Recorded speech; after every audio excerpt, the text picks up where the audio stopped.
online broadcast network, AFTERBUZZ TV. Over 20 million weekly downloads in over 150 countries, and your #1 source for after-show entertainment.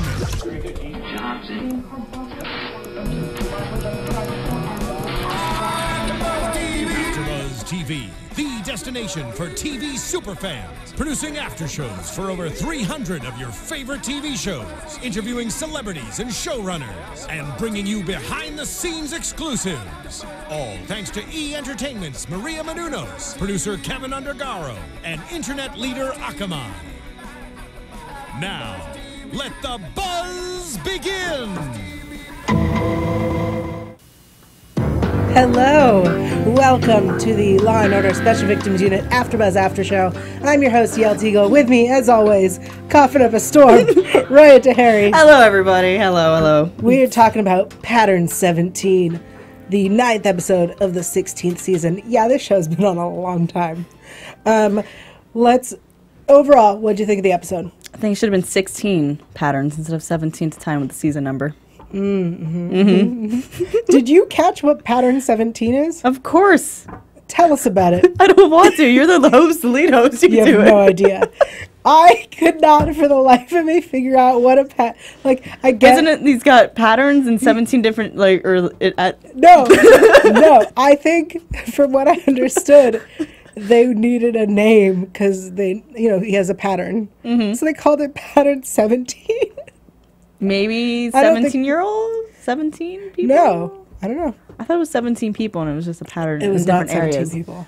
Maybe different zip codes. Maybe. It's got hoes in different areas. Okay.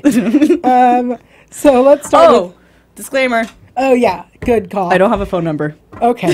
So before we begin, especially today's episode, which is all about rape, guys, let us warn you. Clearly, this is a serious topic. Clearly, this is a serious show. And sometimes these topics and these episodes go real dark. And the only way to get through them is with a little bit of levity. So if you can't handle a little bit of inappropriate humor. A little bit? Then this show is not for you. Also, Our after show, is not for you. And stay tuned for a Cosby update. Speaking of inappropriate humor, stay tuned for that. Also, we usually give a hotline, but if you go to www.rainn.org or com, just Google it. You can find a hotline. There you go. Or just rewatch some of our previous ones, and we have the just hotline not number the on there. 911 episode. Yeah, not 911, because that was a different phone number. That was 911. Yeah. One more time? 911. Awesome. Yes. That's actually a good number to call, too, if you ever need to. Yeah. Good. Yeah. We've been helpful. Yeah. 411 is helpful, too, but 911 is very helpul for law and order situations. Okay. Yeah. Can we get back to the Pattern 17? Definitely. Rapist? Okay. So we start the episode with our first New York victim. I'm drunk. Her name is Annie Lynn. And we then meet two other victims. Yes. I didn't know what she was opening. I was like, coffee shop. Yeah, but it looked like she was opening a garage, and I was like, oh man, this is a drug deal going on. And then Ice-T opens the door. Yeah. So she's going through this reenactment of what happened to trigger her. I wrote it down. It was a cognitive reenactment. Oh, good. I wrote it down. Cognitive reenactment to help her remember things that happened during the attack. And it was useful because she remembered that there were medical gloves and that the rapist was humming church music, which led us to our second victim, who was a 16-year-old, Nina, who was moving her mom's car for her. So she didn't get a ticket, and she got attacked as well. And by the way, I really liked how they started the episode this way versus when they come across the victim and they have to go through the whole process all over again. It was kind of like they already had the victim. Now it's just cut to how they can figure out who the rapist is. Here's what I would have liked. So we had the whole Comstat briefing situation that we came back to twice. I would have liked do you remember way back in the early seasons, Cragen used to have to do these like briefings for the brass and with talk all the to them. food? No. He was eating? Oh, okay. No. Earlier seasons, Cragen would have to give briefings to like the chief of D's and the other higher ups in the police department. It was back like when we first met Alex Cabot. he had to like talk to them about what was going on. And sometimes he would have that speech, and then it would remind us, like we'd go back to the story. I would have really liked it if she was giving this speech about, you know, what was wrong. Benson? Benson talking about how, you know, there's no communication and Atlanta isn't doing this. And the guys were like, it looks like you're blaming everyone but yourself. If then it would go like as a flashback kind of thing, like this is how we got there. I would have liked that because it's a different style of episode and we haven't seen those in years. It was interesting. Do you have something to add? You're I'm some of these people are listening. I am taking in what you said, and I'm trying to picture it in my head if that would have been good. But yeah, okay. I think it was season 2 episode, the season premiere of season 2 would be a good example of what I'm thinking of. I just feel like flashbacks get overused and abused a lot. On this show never does flashbacks. Yeah, remember that? Wait, flashing back. I'm flashing back right now. Great. All right, so as we're learning about these victims, we find out that Rollins remembers something from Atlanta, and we will talk about the whole Atlanta situation a little bit later. Okay. But Rollins remembers that she heard about in Atlanta there was a similar situation, and then as they look through VICAP, which I did some research onto what VICAP was, because this episode felt like, because we have Carisi, it feels like he looked really good with his little suit that he had in the opening when he was doing the research. Didn't you think he looked a little cute in this little vest that he had? You have gone from disliking him to thinking he's attractive. Listen, just put it on mute. We're good, okay? Like, him and his little like, oh, no. Like, I don't know. He looks good in the vest. Okay. For a detective, I've never seen someone so dressed up like that. I mean, on Law and Order. Well, Amaro dresses up. Where was Amaro this episode? Apparently, I don't know. Okay. Amaro dresses up. Not like in a vest. He wears like a suit sometimes and a tie. That's because he's going to the courthouse because he's in trouble for yelling or breaking rules. Or being with whores. Okay. Anyway, what? Why is that funny? He's been with, there was the whole story about him with hookers. Okay. Anyway. So VICAP. So you're calling Rollins a whore. That's no. okay. Oh, no. I meant the actual hookers. Okay. So the whole first 10 minutes of this episode, I want to say, Carisi is trying to either, one, remind us of how police work is done. Because Benson was like, I need you to do this. And he's like, yeah. And then I do this and that. And I run it through this. And I look through that and I do this. Yeah, I know what I'm doing. And I'm like, thanks, Carisi. That's how we do police work. And then they're talking about VICAP. So I did some research. VICAP is the Violent Criminal Apprehension Program. It is an FBI thing. It's a way for them to analyze violent crimes and sexual crimes, serial violent crimes. What an interesting, never heard of this. I mean, they say it a lot on SVU, but never knew what it actually was. Mm-hmm. So this is where, when they realize that there's, it's a white male, he uses medical gloves, he hums, he chokes out his victims. These are his patterns. They can put that into VICAP and see who else has these patterns, which turns up a lot of different people for them. And it turns up people all over the U.S. What? Is it the same person? Oh, no way. It's shocking. It's crazy. But it seems that there were 3 victims in Atlanta, 3 in Milwaukee, 3 in Vegas in 2010. And when we go to Atlanta, we'll talk about the whole situation at the police station, but we meet the 3rd victim in Atlanta, Ashley Miller, who remembers that her attacker had a pager that went off. And so why would he have medical gloves and a pager? At this point, I was like, he's a doctor. How is no one putting that together? Who else has a pager but doctors? My thought was, who still has pagers? It was 2008. He was a doctor. Doctors have pagers. Okay. Doctors currently have pagers. Okay. And it's 2014. I'm just saying, okay. All right, then. Can I not say okay? No, you can't. Okay. Fine. Okay. Okay. So we're back in New York, and we meet the 3rd victim of New York, who is a 12-year-old, which is the youngest they have found. Her name is Ryan. Can we talk about that for a second? You don't like the name Ryan? For a girl, I love it. Okay. I really like that. I like girls with boy names. Oh, so you just wanted to say that? No, I wanted to talk about that it's rare and that the show doesn't usually do that. Also, I was confused at first Because before we meet her, they're like, Ryan was attacked. Ryan's 12. I was like, wait, since when does this guy attack little boys? And then I saw her, and I was like, yay! When was it Finn and who was Finn talking with for the father? Uh-huh. And then Benson showed, he's like, oh, you're the sergeant that we've been waiting for? Yeah. What? Okay, so that guy. And then he's like, let's move over somewhere quiet. And they just go one step over. Mm-hmm. How's that even quieter than where you were just standing? What bothers me about that whole interaction is this father who seems upset that we're waiting for this sergeant to arrive and then, like, doesn't continue with why he's upset or, like, what is she going to do? Doesn't ask questions. Right. You're the sergeant we've been waiting for? Yep. Oh, okay, thanks.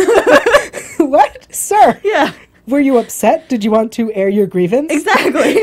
No, he didn't. He just didn't like the spot he was standing at, so that's why. He wanted to move. Yeah. And he couldn't move until the sergeant arrived. Right. That's what it really was. So let's talk about Ryan, this 12-year-old who the rapist did not finish raping her because her dog Max scared him and bit him. Where was this dog? I wanted to see the hero. Didn't you? No. Wow. Okay. Because here's why. This 12-year-old girl left her headphones in the back seat because she wanted proof that she'd been there. She then was upset that she didn't memorize the whole license plate number. I thought that was really fishy. I'm like, this is not real. This is a setup. Well, because she had amazing details. Mm-hmm. She couldn't tell you what type of car it was. She could tell you that the seats were black. It was a 4-door car, and that it had a blue and white license plate, and she had 4 of the characters from the license plate. Amazing. Mm-hmm. This is the kind of girl who pays attention to her surroundings. And when, like, do you remember back when Danny Beck was partnered with Stabler? It was when Benson left. She was the French-speaking woman. Yeah. Oh, yeah. She was always talking about how women need to be much more aware of their surroundings. Mm-hmm. And with what's going on in the world currently, with how women are treated and all of the sexual assault that's really just gotten out of control right now in the real world. To hear a 12-year-old girl be like, here's the type of car that it was. Here's what I did to make sure there was proof that it happened. Here's what I remember. I was like, yes. Like, this is, as sad as it is, these are the type of girls we need to be raising. Girls who are paying attention and making notes of things. And I didn't see the way the father was speaking. I didn't expect her to have that information because it didn't seem like he watched out for her or taught her stuff. Yeah. I mean, stuff. I get what you're saying, but like her mom who was there was like, do you remember his face? She's like, no, I didn't see him. So like, I think the mother, let's be honest, that mother is helping that girl out. Yeah. That father's doing nothing for her. Well, that's good. Spread it down your line. Tell people. Okay. Tell people that the good knowledge of life. I would have done the same thing as a little girl too. Because growing up, I'm like, if I ever get kidnapped or whatever, just look for my blood, look for my spit. I'm gonna be like pee everywhere. Like I will have evidence all over the place. This person will have no way to clean it up. No way. Yeah. That was my theory. I'm like, cool, peeing your pants is cool, so I'm okay with it. It's a sacrifice I'm willing to do. I feel like any woman who watches SVU, like, thinks through, you know, if, God forbid, anything were to happen, I would do my best to make it easy for the cops, you know, to help the police, because I watch enough of this. It's like, if you're going to go down, you might as well go down fighting. Yeah. I mean, do you remember Sonia Paxton, the DA, who drank a lot? I hated her. Oh, yeah. She was drinking with Benson. Right. But when she, you know, went down, she bit the guy and scratched him and fought. And then that was how they ended up getting him. Yeah. Yeah, because she clearly was part of the SVU team. Yes.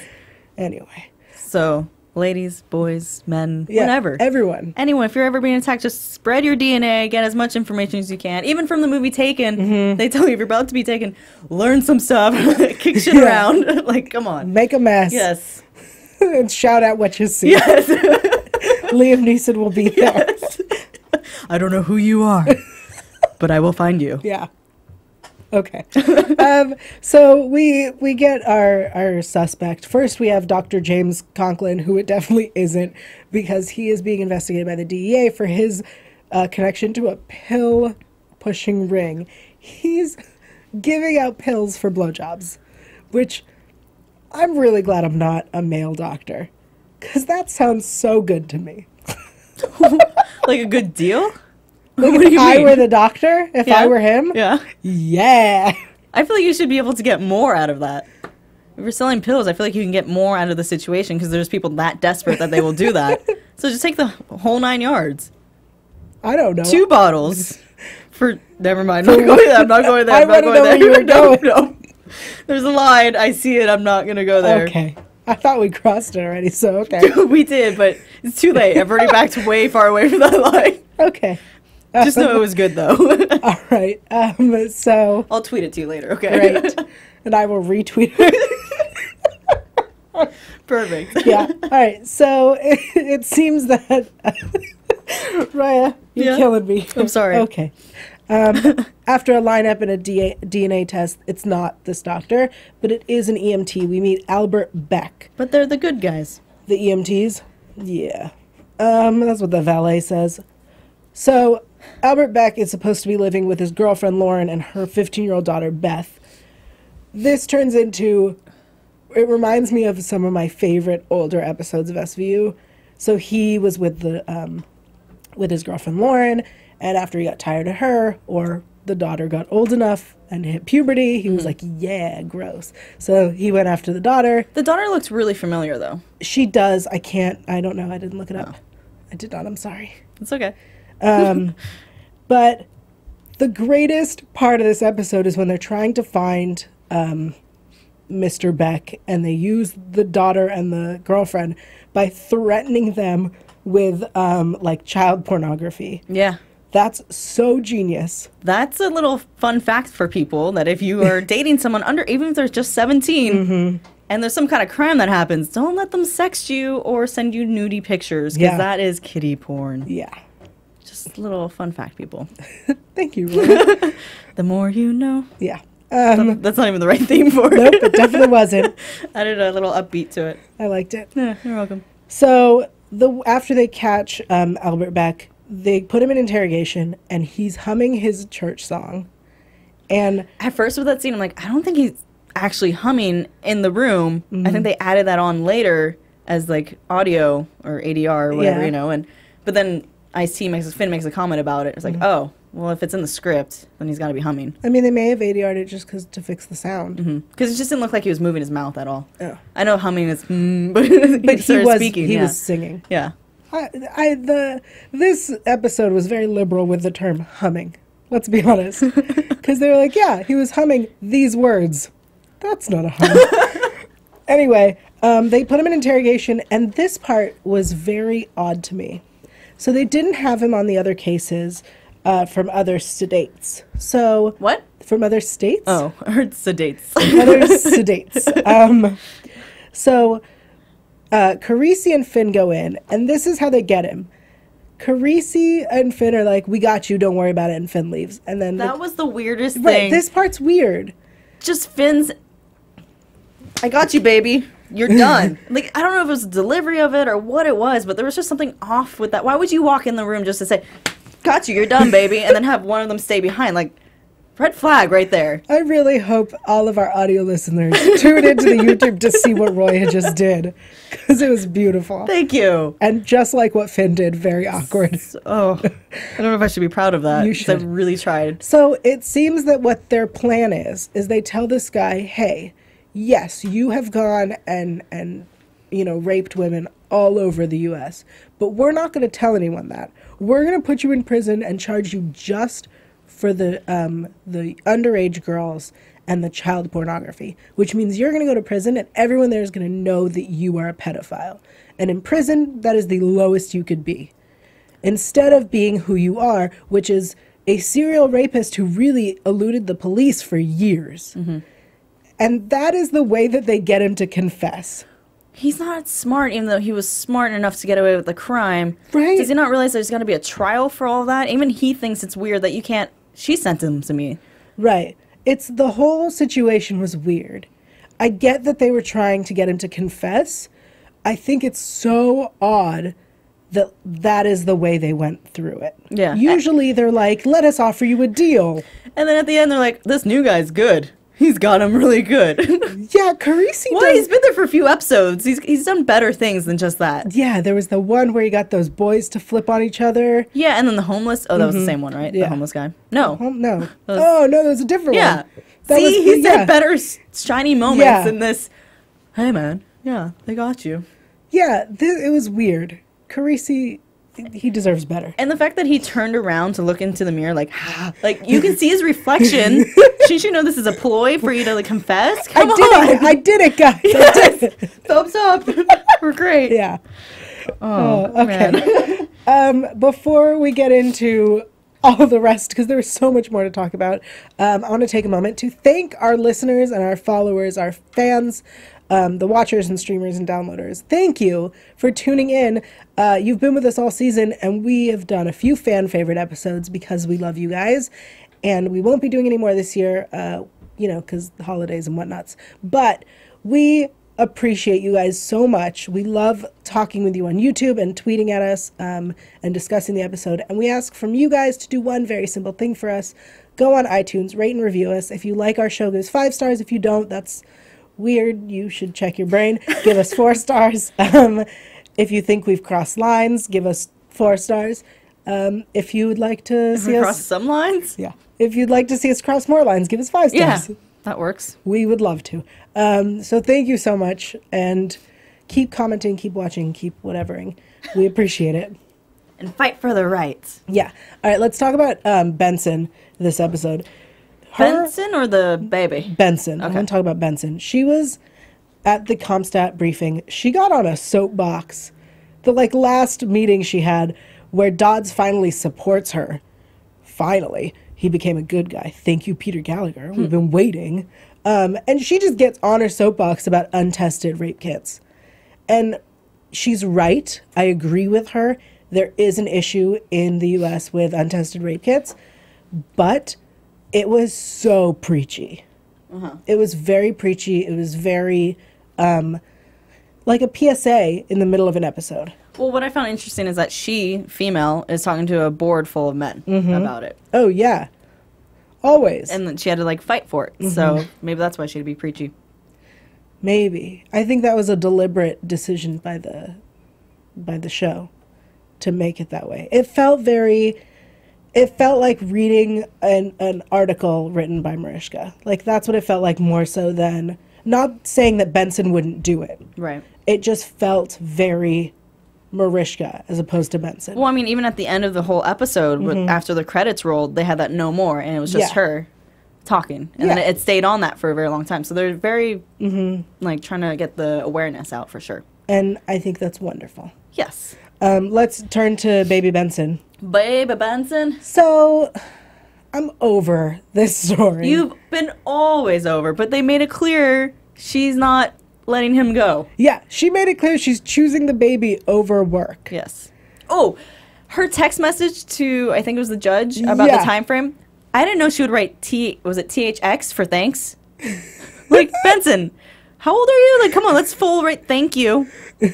Yeah. Benson, or autocorrect, have it say thank you, predict, come on. Yeah. Benson, not only are you a grown-ass woman, you are texting a judge. Yes. I get you're in a rush, but it takes 2 seconds to add those extra letters. Yeah. Especially on an iPhone. Yeah. It was, yeah. And she just threw it on her desk. When she threw it, I was like, your phone! I don't know about you guys, but I get I'm protective of my phones. It flew. I know! She's I got this, guys, let's go. Why can't you bring your phone in? Yeah, also, you didn't have to throw it where you threw it. You can put it, it's your desk. Yeah, or put it in your pocket. Anywhere on the desk would have been fine. No, it's going to be right in the center.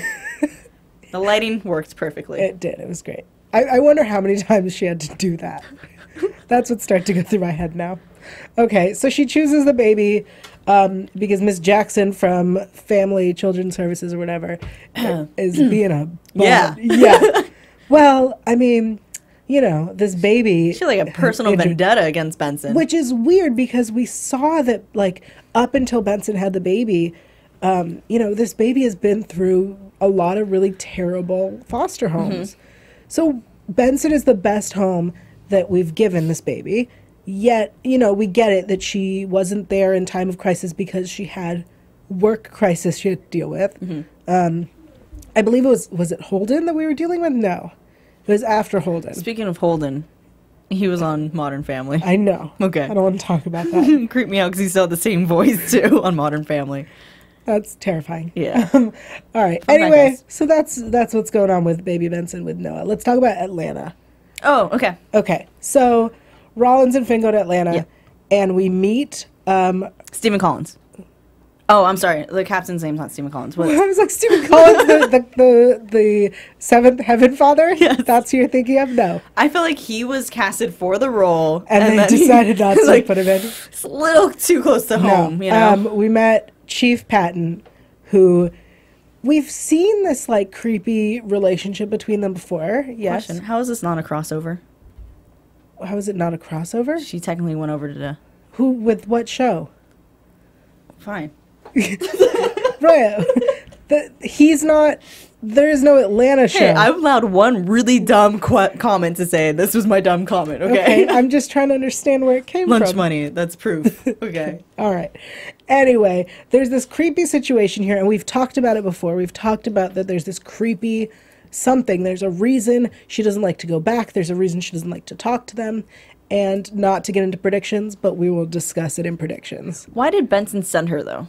And then she's like, oh, bring Finn. So Benson sent Rollins to Atlanta because they had the 3 untested rape kits. So Rollins had to pick those up and bring them back. Why did it have to be Rollins? Why couldn't it be someone else? Because Rollins already has the connection with the Atlanta team. That was her team. She knows them. They would have helped her out.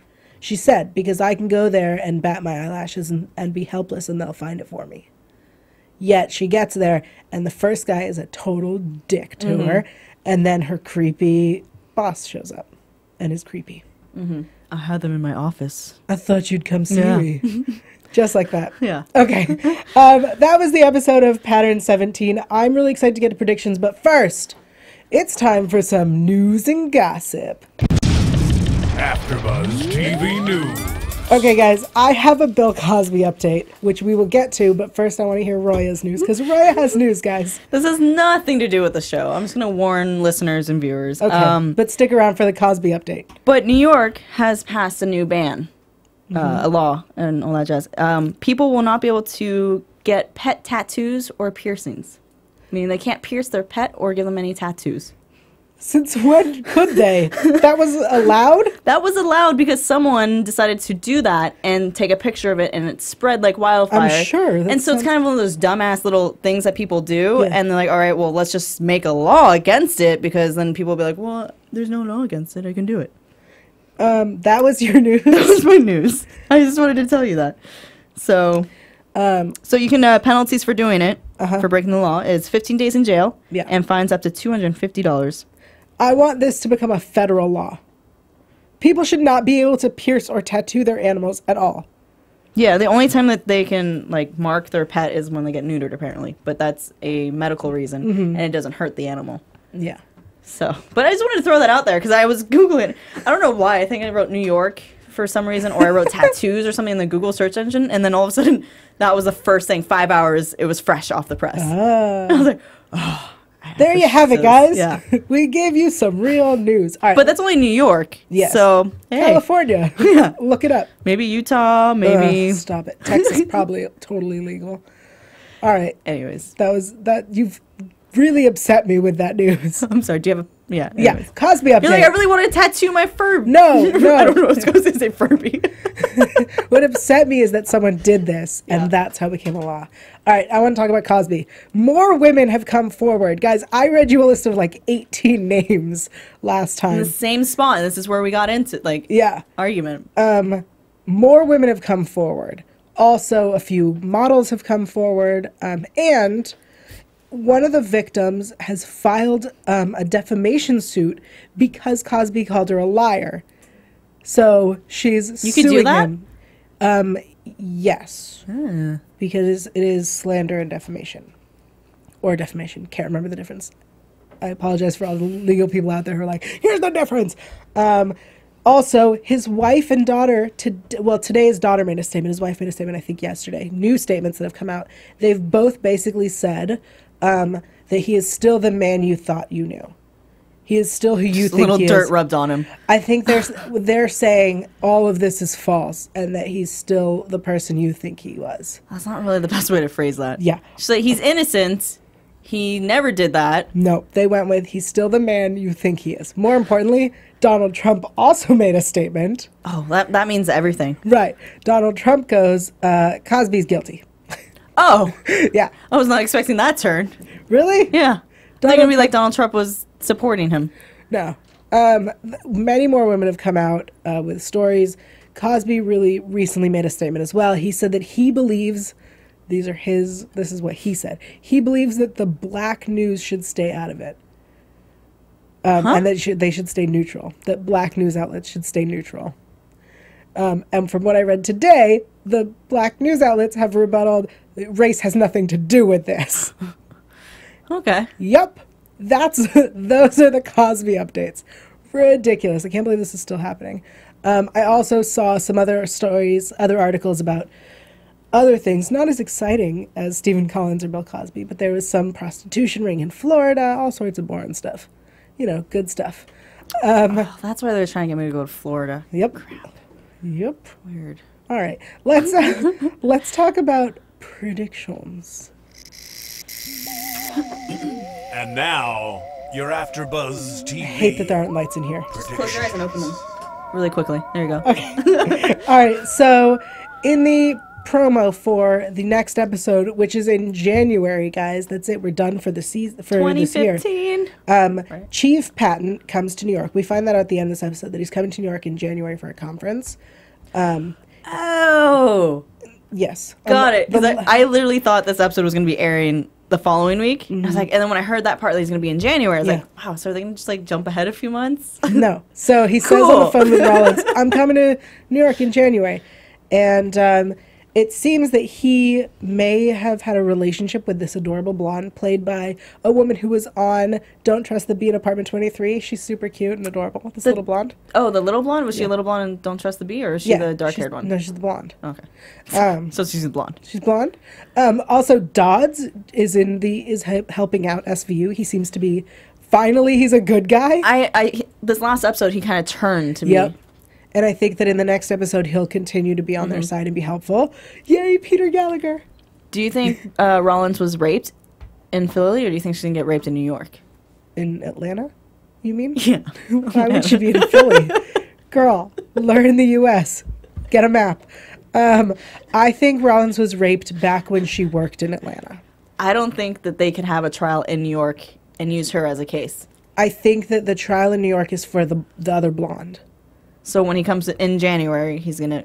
I think he's coming in January to New York, and he's bringing this blonde. My assumption, this is my prediction based on zero information. He's bringing this blonde. She is his possible girlfriend, or she works for him, and he brought her as an assistant or something. He claims that they're having a relationship, and he rapes her. Then it is asked of Rollins to be a character witness or something to explain whatever, and she admits that she was raped. Because what about, like, the jurisdiction? Whole, like that whole area, can they pull that stuff wouldn't he have to be... No, so if he rapes her here... Yeah, the little blonde girl. Yeah. But can they use Rollins? She's a character witness. She's not there as a victim. Okay. I think she's going to be there as... I think she can't be tried because I'm sure there's going to be some, like, statute of limitations issue. I feel like she might get almost raped. She's going to get sexually assaulted in New York. By him? Yeah, and I think that's going to trigger her to be like, yes, he does do this. Interesting. That's my take on it. Oh. But how do you feel about them making Rollins into a victim? Yeah. I think I don't know. I feel like if that was the plan all along, they should have set it up earlier. Mm-hmm. I think when she first arrived, something about, like her saying, yeah, I had to get out of Atlanta, or like there was something. Instead of using the gambling as a reasoning for her to leave. Well, right? I mean, she left because of a whole bunch of reasons. They just never set it up in a way that I would believe it now. Does that make sense? Yeah. I mean, we always knew there was something with her boss. I thought she had a relationship with him, and that's why she left. Yeah. I didn't think that he attacked her. Which is why I kind of think maybe he was attacked. She's attacked in New York. Mm. And that she will be attacked in New York is what you're saying, as opposed to she was. Well, it's technically already filmed, so... But... Okay, Roya. Great. Thank you guys so much for tuning in. I'm cutting us off there. Guys, thank you so much for joining us this episode this whole year. We appreciate it. We've been here since the beginning of the year for the season. I mean, for TV year. Yeah. You know what I mean. For sure. Okay. Thank you so much, guys. Roya, tell them where they can find you online. Guys, you can find me on Twitter and Instagram at HeyRoya. That's HeyRoya. Yael, where can they find you? Thanks, Roya. You can find me online at Yael.tv. That's why Yael.tv. Also on Twitter, Instagram, all that good stuff. Plus Twitter, I'm doing a giveaway, so check it out. It ends Christmas. That is at Yael Tygiel, YaelTygiel. And we will see you next year. I will find you. From executive producers Maria Menounos, Kevin Undergaro, Phil Svitek, and the entire AfterBuzz TV staff, we would like to thank you for listening to the AfterBuzz TV network. To watch or listen to other after shows and post comments or questions, be sure to visit AfterBuzzTV.com. I'm Sir Richard Wentworth, and this has been a presentation of AfterBuzz TV. Dun dun. The views expressed herein are those of the hosts only and do not necessarily reflect the views of AfterBuzz TV or its owners or principals. That actually wasn't supposed to be said.